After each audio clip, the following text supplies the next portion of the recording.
Thank you to everyone for joining this Circular and Sustainable Care seminar, which I'm delighted is going to be presented by my close colleague, Professor Matt Bennett. Matt is Professor of Research Fellow in Circle and until recently was at the University of Birmingham.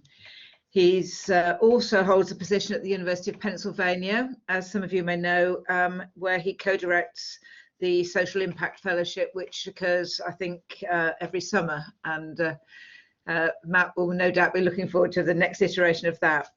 Matt's really interested in well-being, in inequalities of care, and in aspects of social diversity and what he calls pro-social behaviour. He's the co-investigator on a number of major awards at the moment, including the Achieving Closure project, which is looking at the closure of care homes, which is collaborating with others, including John Glasbion. And of course, he's been a key member from the beginning of the Sustainable Care Programme, which is now drawing to its close. So I'm very happy to invite Matt. He's going to talk to us for probably up to about 40 minutes, and he'll welcome questions. So please put these in the chat if you think of them as we go along, or be ready with them when I invite people to ask questions towards the end. Matt's going to talk about care inequalities, unpaid carers, and their material, relational, and subjective well-being. So I'll now have pleasure in handing over to Matt. Thanks very much, Sue. Okay, so thanks very much everyone for joining this seminar. I know it's the start of term, so things are really busy. I'm really pleased to summarise some of the work that we've done in the Sustainable Care Programme, and some of the work that I've been involved in and led on as part of a work package on costs and contributions of care. Just also I wanted to highlight as well, while I was at the University of Birmingham, we were really incredibly lucky to have Dr. Yanan Zhang working with us on this project as well. She's now at the Oxford Institute of Population Ageing, but I just wanted to highlight that all of this is her work as well. Yeah, really pleased to have been able to work with her. So what I wanted to show you first is just to discuss really the Sustainable Care Programme objectives and where the work that I was involved in sat within that.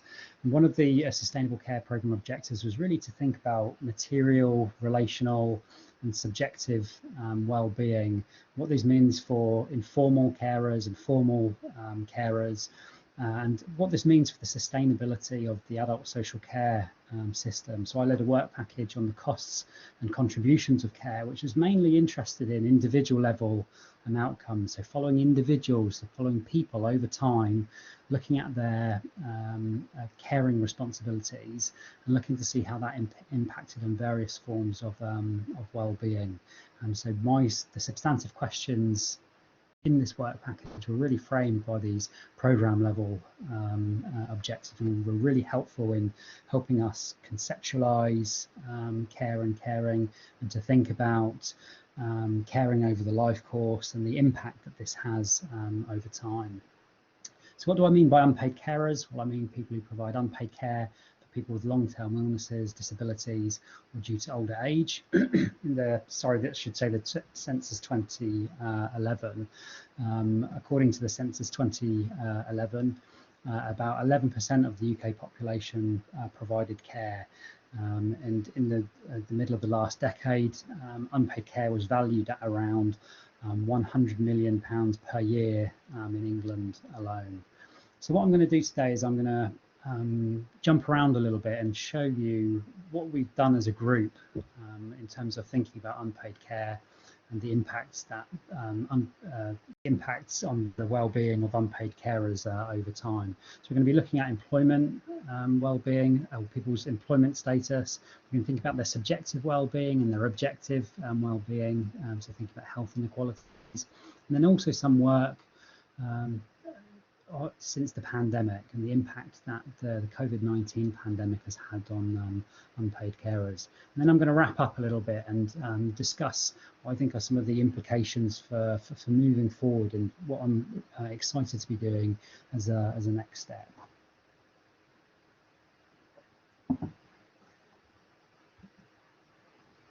So just before I go on, I've just said that most of this work will be focused on at the individual level on people and their wellbeing outcomes. I just wanted to highlight this piece of work here, A Lost Decade, a renewed case for adult social care reform in England. This was a study that was conducted with colleagues John Glasby, Yanan Zhang, and Patrick Hall. And this really focused on the last couple of decades of failed attempts or the continued kicking down the road of adult social care reform, the impact of austerity on the adult social care sector and services. But the work also looked at various reform scenarios and cost projections moving forward.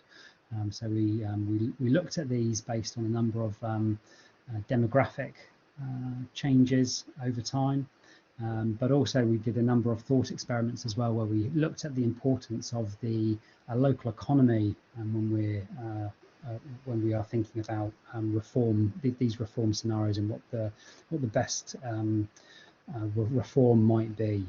And so John and I presented this work at an Earth Circle seminar in January.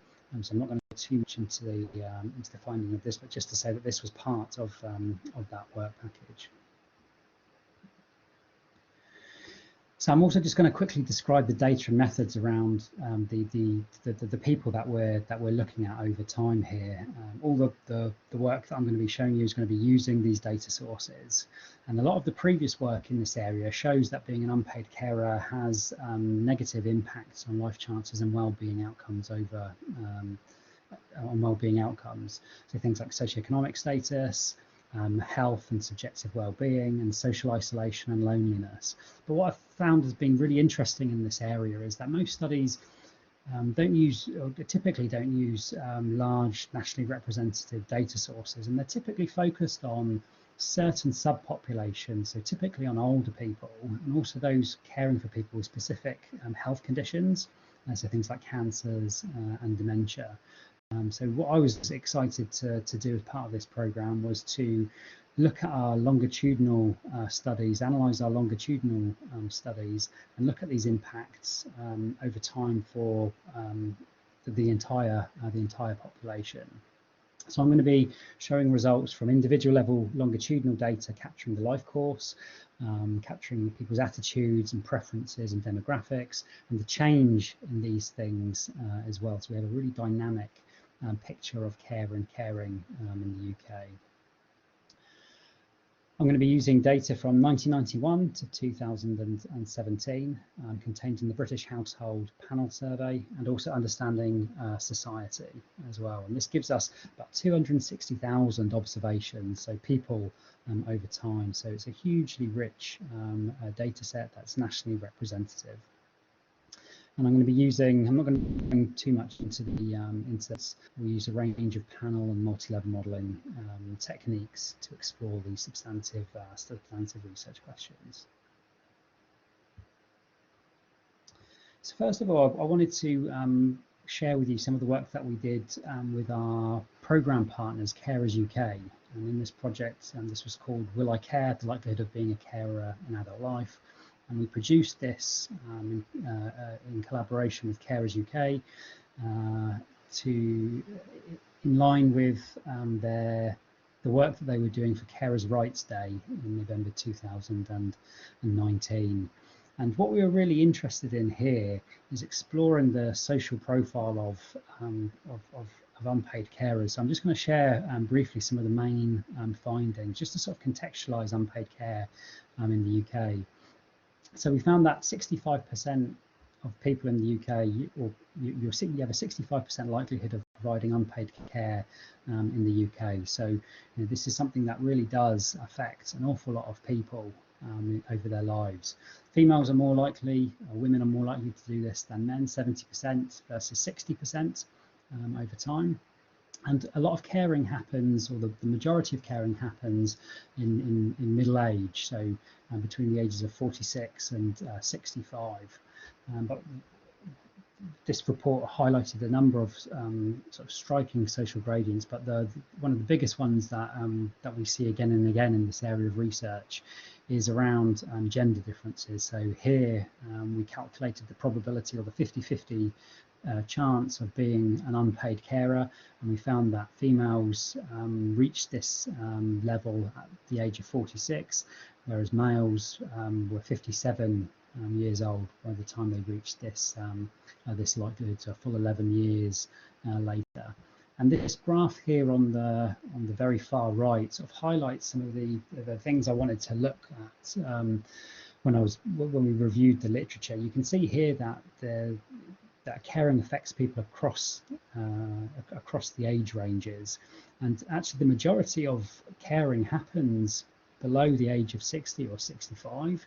So a lot of the studies that have been conducted before sort of missed a huge chunk of the population and the impact that being a carer at early ages has on health and well-being and life chances.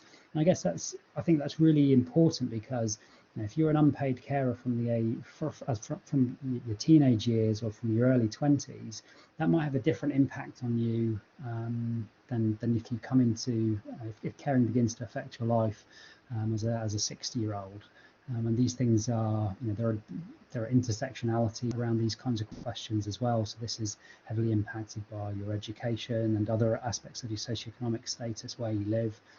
So it's really important, I think, to look at these things simultaneously when we're thinking about care inequalities.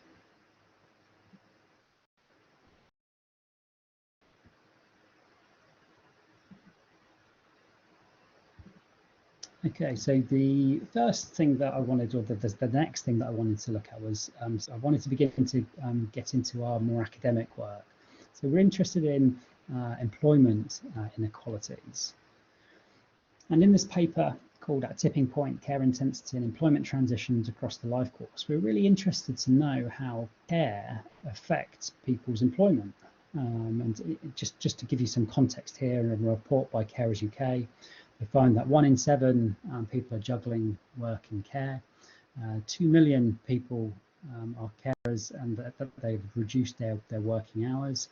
And 2.6 million people have given up work in order to care, and 7% said that unpaid caring negatively impacted on their paid work. So the research questions here were, what is the threshold or the tipping point at which caring affects employment?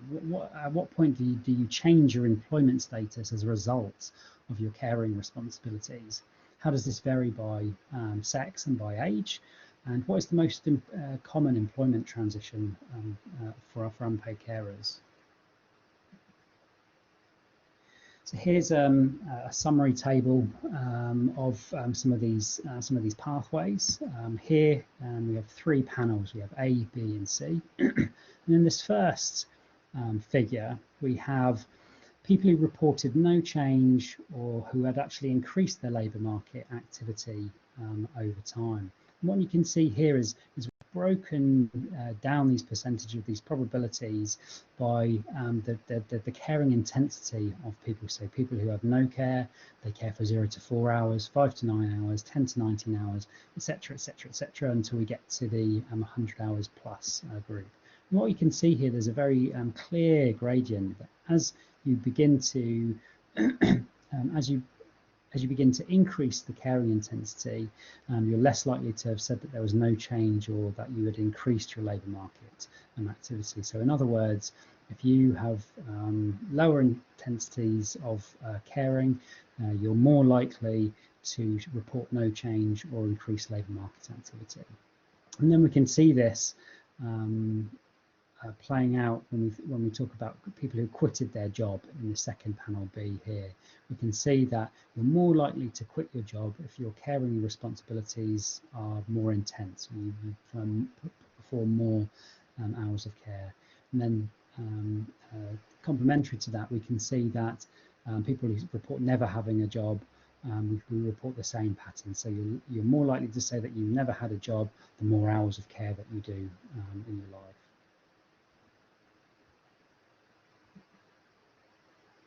Here, we were interested in looking at exits from work.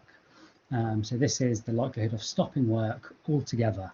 And we have shown here in this very simple table and what this looks like for men and for women at different age ranges. So for example, being a female who's aged 20 to 35, being a female 36 to 45, female 46 to 55, etc. And these numbers in this table just represent the number of hours that people, a number of hours of caring that people did before they had to exit the labour market. And so what we see here, for example, is that there are 30 hours of it takes 35 hours of care for women before they exit the labour market who are aged 20 to 35, and that's the same for men. It's 20 hours for females who are 36 to 45, and 10 hours, so that threshold is much lower for males in that same age range. For females, we see who are 46 to 55 years old, that threshold is lower again at 10 hours of care per week. And for males, it's higher at 35 hours a week, and so forth. So you can see there's a lot of variation in labour market exits by the number of hours that you're performing care, but also the your sex.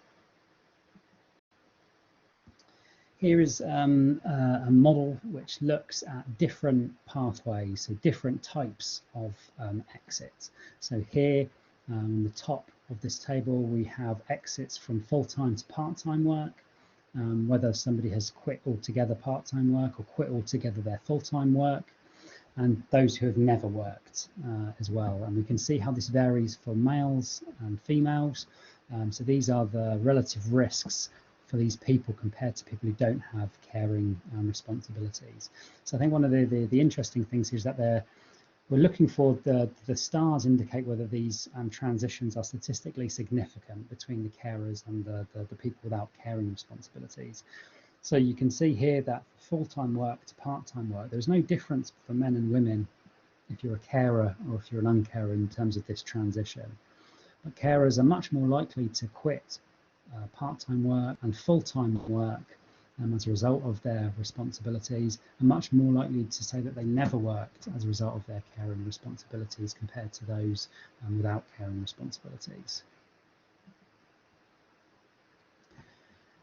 So now I'm going to focus on the health inequalities, and to begin with, we're going to look at the subjective well-being of unpaid carers. And for this, we use various instruments, but the results that I'm going to show you today are using a measure called GHQ, which ranges from 0 to 36. But higher levels on this score indicate an increased probability of psychological disorders. It's a common measure that's used in the psychological literature. So in this, in much the same vein, we're looking at the thresholds at which caring affects psychological well-being over the life course. We're interested in how these vary by care location, so caring within the household or outside the household, and what is the impact of the relationship between carers and the people that they care for. So here's just a quick descriptive pattern of what these data look like over the last 30 years. We have here the percent caring intensity within each of the categories. We have the caring intensity of each of the bars represented by the different colours here, where the most caring intensity is the darkest colour, and the least, or lower levels of care intensity are lighter colours. If we move across the bars here, we can see in the first two bars are whether the person being cared for is a co-resident, so somebody who lives in their household, or if they live separately from them. And then the remaining bars are the relationship between the carer and the person in receipt of care. So whether that the person in receipt of care is a spouse, whether they're a child, whether they're a parent, an other relative, or a non-relative. So we can see here how these vary. So for example, if we look just at the co-resident people who live in the same household, we can see that about 50% of people are caring for people at least 35 hours per week, and that's much lower at about 40% for people who live separately from those individuals.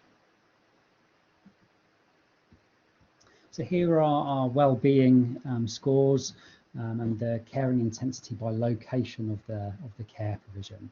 So what we've done here is on the y-axis we have the hours of care, or the caring intensity, and then we've broken this down where we have blue lines which indicate if they're co-resident to the person they're caring for, so if they live inside the household, or if they live separately from the household, those are the red dots and the red lines. And this bar here, this line, this dotted line, or this dashed line, indicates that if these bars somehow overlap this this dashed line, there are no effects of care. So you can see firstly that there are mainly effects of care, and that these are negative. So having any care increases your likelihood of a psychological disorder, so your well-being is poorer as a result of being a carer.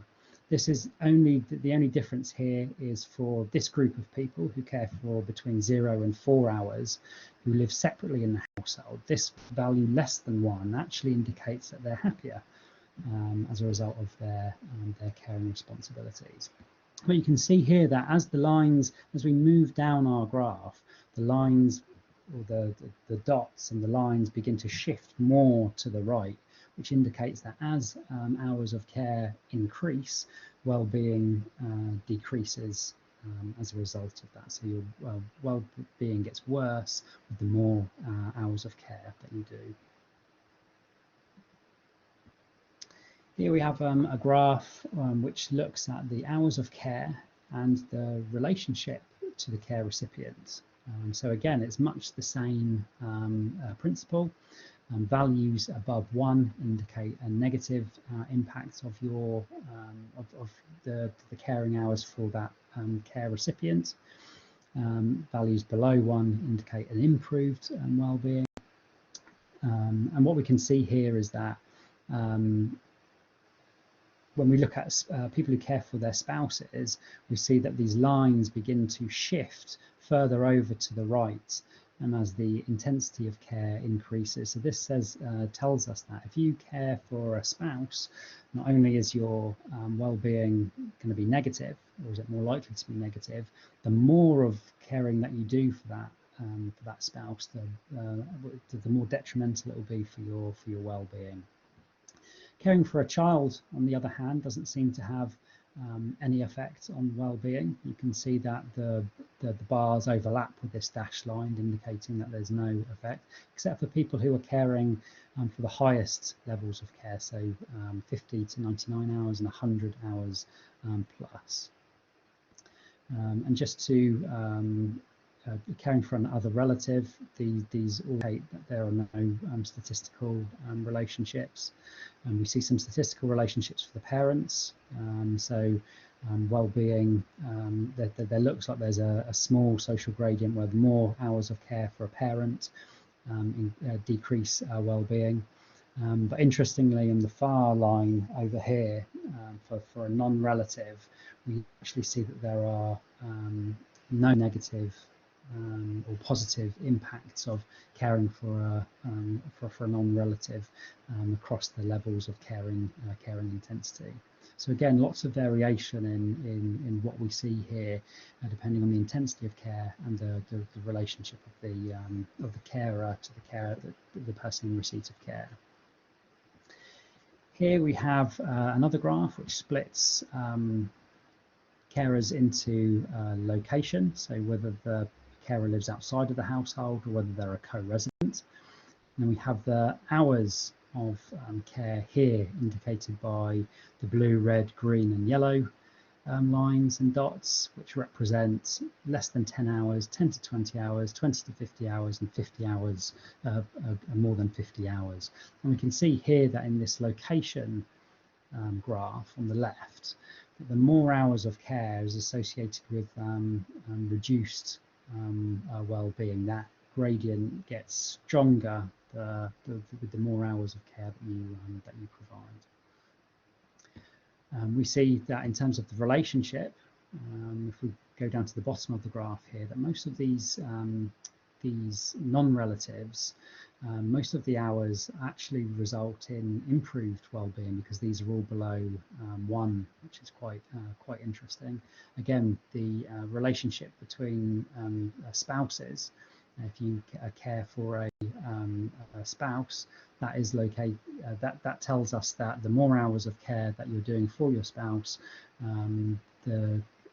results in more detrimental effects on your subjective well-being. And just finally, in a separate paper to the one I've just shown on subjective well-being, we're really interested in the impact of local authority and local authority spending on well-being.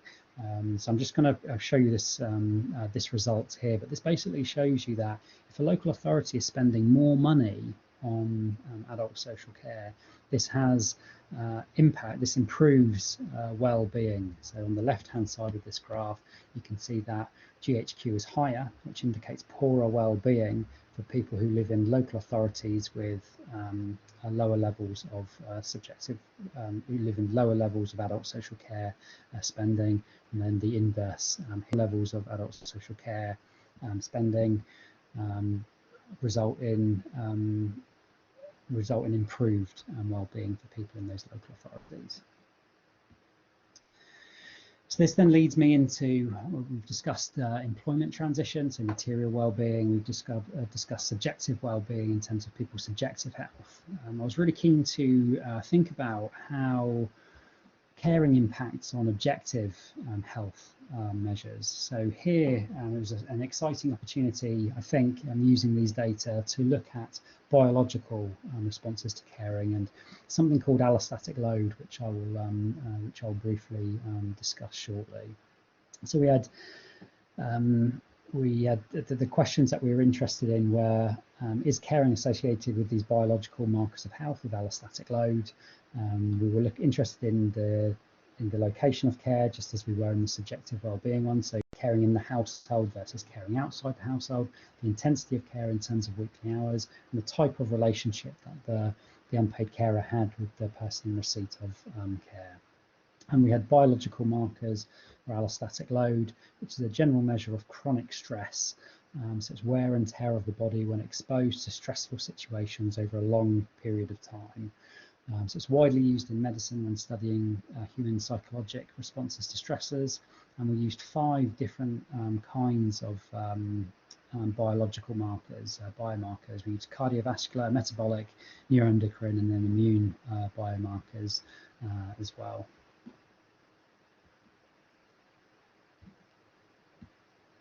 And this is just a summary of the different kinds of stressors that impact people. So we have environmental stressors, major life events, and trauma and abuse. And then these things, it's a complex cycle of individual level differences, so people's genes, their development, their experiences, and then behavioural responses such as fight or flight, and personal behaviours such as diet, smoking, drinking, and exercise that help manage responses to different stressors.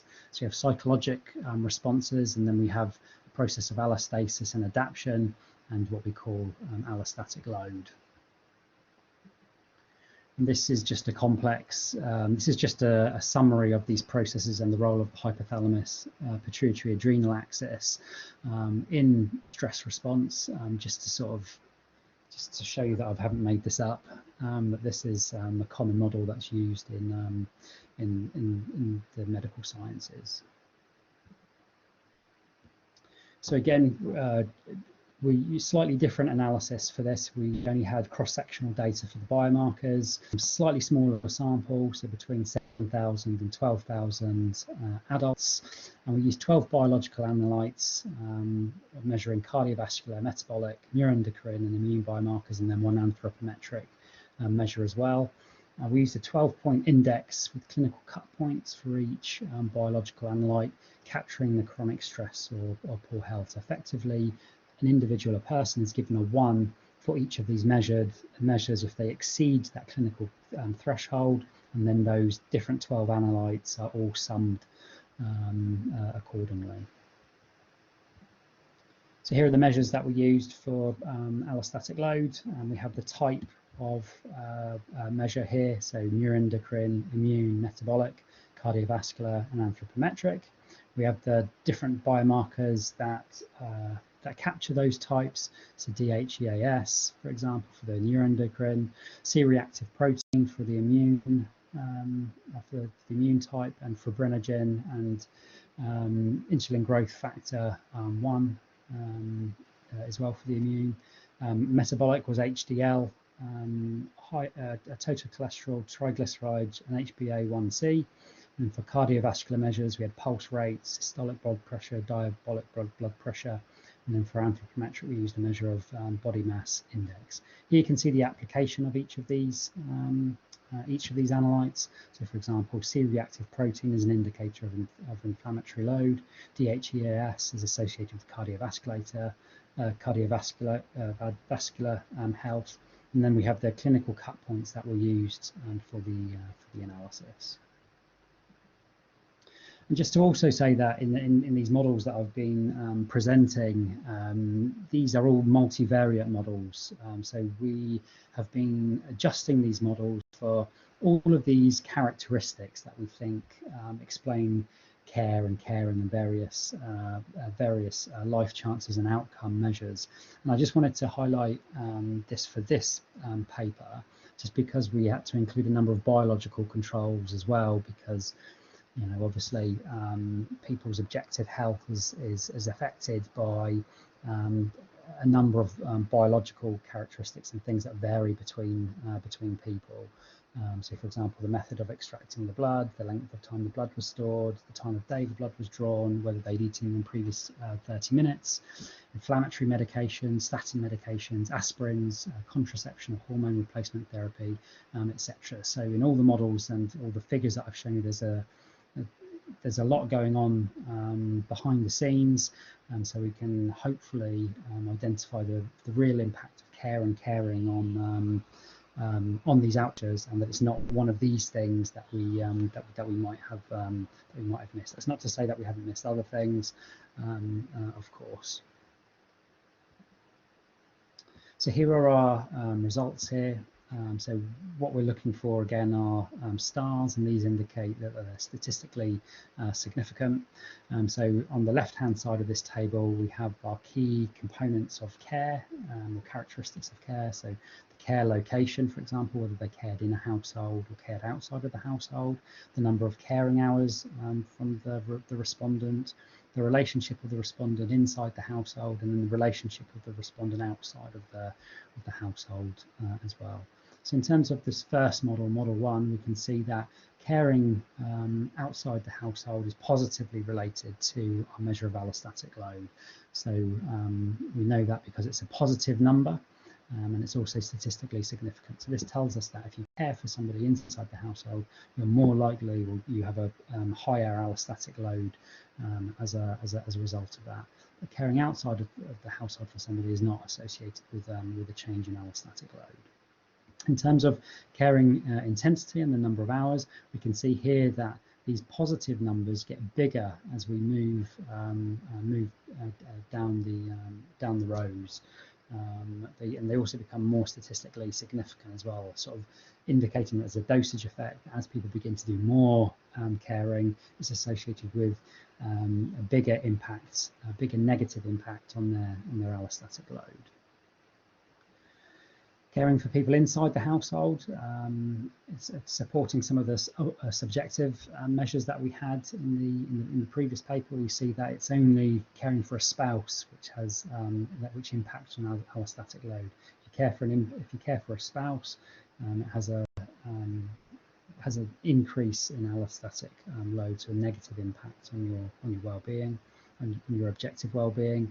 And caring for somebody outside the household was not associated with objective measures of allostatic load here.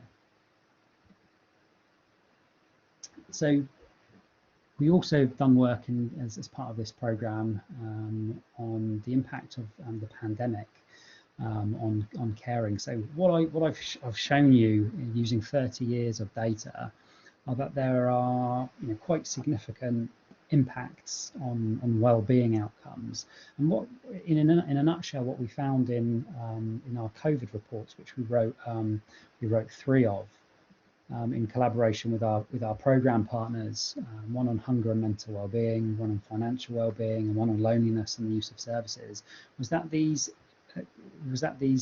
inequalities have increased when the pandemic started.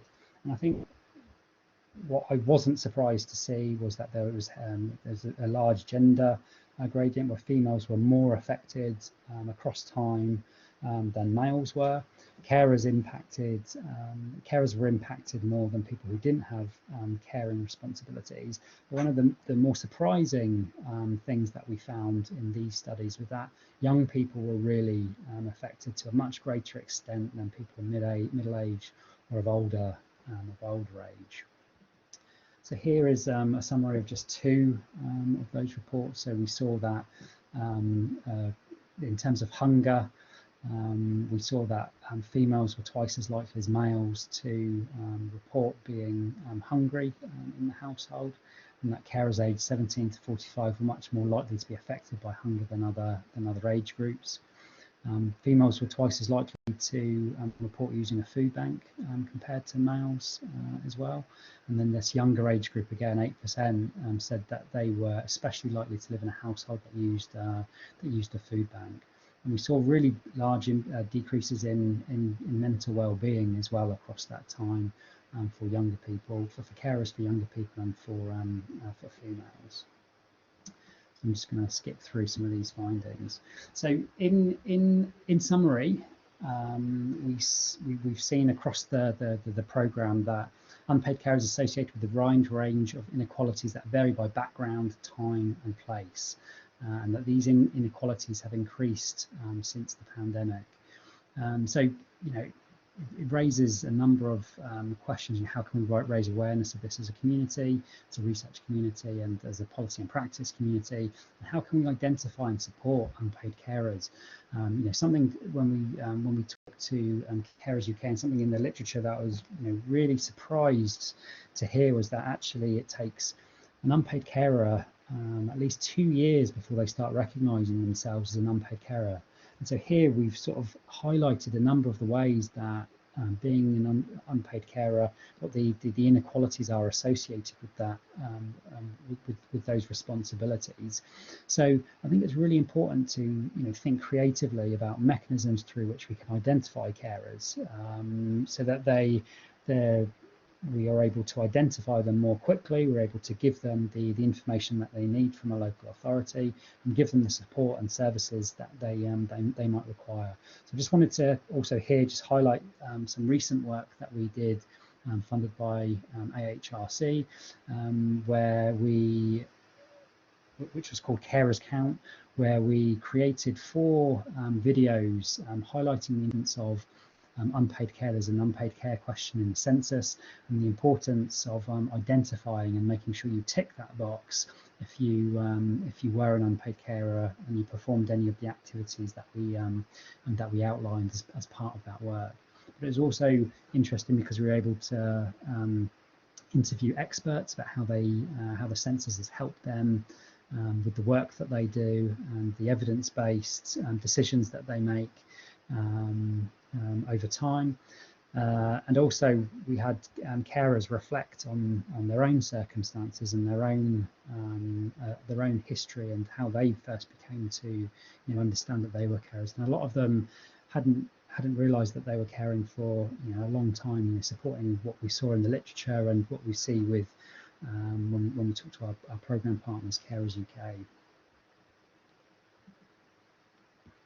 So what's next? I think it's a really exciting and important opportunity to really think carefully about how complex these inequalities are, and also the intersectionality of them as well, which we haven't really explored as a research community. So really sort of simultaneously analysing background, or the complex interaction between background, place and time, to really understand how caring impacts on people's life chances, and also what we can do to alleviate care inequalities, and what works to support unpaid carers. I think we're really at the start of this journey as a research community, quantitatively at least.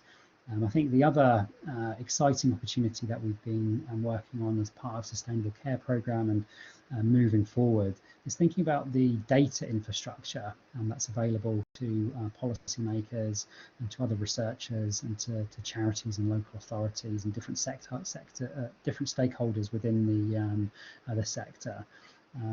There have been numerous reports, notably by the Office for Statistics Regulation, that highlight the data inadequacies and failings and availability. So I think it's going to be a really exciting opportunity to bring those resources together.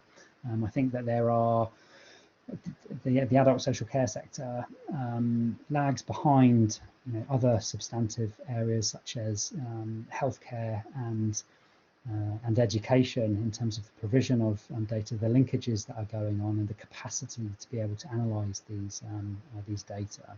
So that's secondary data, administrative records, and other data that local authorities hold.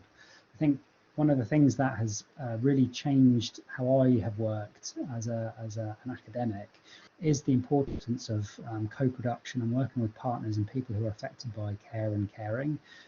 So I hope the future holds more opportunities to work with charities, and we've been doing a lot of work with the Office for National Statistics. So they have very kindly supported us with 4 PhD studentships, working on various inequality questions, mainly health and socioeconomic status, but also hoping to work more closely with local authorities to better understand the data that they have, the data that are available, so that they can understand the care context in their areas and the impact that has on the things that they do.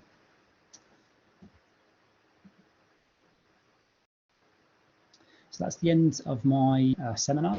It's a bit of a whistle-stop tour. I apologise if it was a little bit all over the place, but just wanted to highlight some of the things that we've been doing as a group, and some of the contributions in particular that my work package has made to the wider programme. So thanks very much, and I look forward to your questions and comments.